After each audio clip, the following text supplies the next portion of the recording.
In this video, I'll show you how to install the Alibaba Desktop app on a Windows 11 PC or laptop.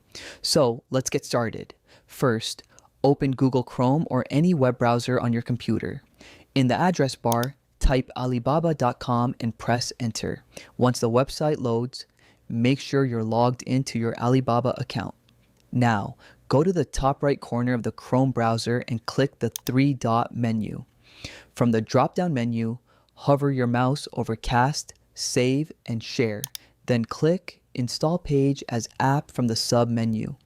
A pop-up window will appear on your screen. Click the Install button to continue. After that, the Alibaba app window will open automatically. You can also check your desktop where the Alibaba app icon will be created automatically. You can double-click the icon anytime to open Alibaba directly without opening your browser first. And that's it.